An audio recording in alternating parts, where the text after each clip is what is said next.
Here's 12 things that I learned about Twitter. So this is actually 12 things that when Jeffrey Gitomer, anyone heard of Jeffrey Gitomer here?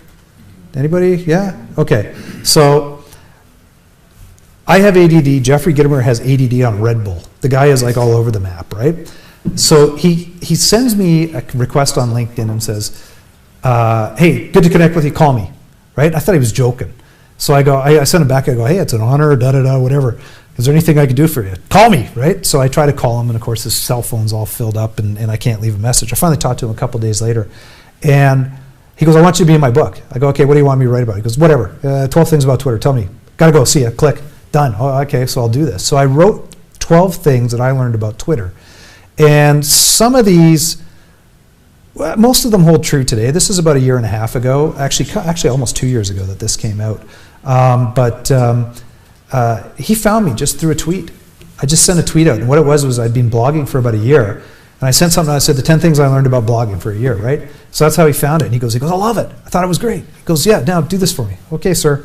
So I did. So what happens is, I'm just going to go through all 12 of these just to give you an understanding of why Twitter is also important and how to engage. You do have to tweet regularly. You can't just do something once or twice and expect massive results. It's like anything. It's like lifting weights, right? You go to the gym, lift weights, and you expect to be Schwarzenegger a week later. It's not going to happen. You have to put some time and effort into this stuff. So you do have to tweet regularly to do this sort of stuff.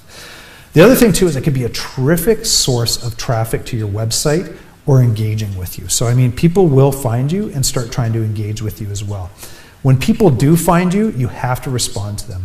So anyone who has a Twitter account here, do you actually respond? Do people contact you? Yeah? Do you respond to them? Sometimes, depending on who it is. Okay. But if I look at their profile and I don't really have any idea who they are or Yeah. what it's about, no. Yeah. Sometimes it's creepy, right? I mean, it's one of those things where you pick and choose, but if it's a legit one, obviously do respond.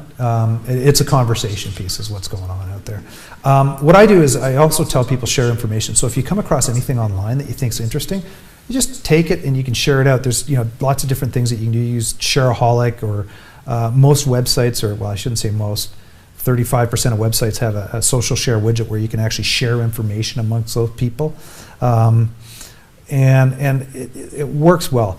The other thing I always say is you have 140 characters. Make sure you get your point across in 140 characters. Don't do something, start, and then try it on a next tweet, and then do it in the next tweet, because it'll get lost in the minutia and people finding it. Do it in 120 characters or less. So you have 140 characters in Twitter, do it in 120 or less. And the reason being is because if you write something awesome and you got a link, people will share it. The only way they can share it, though, is that they have to have that extra 20 characters to be able to put retweet from somebody else. So I always tell people do it in 120 characters or less, which really you have to just focus on what you're trying to say as well.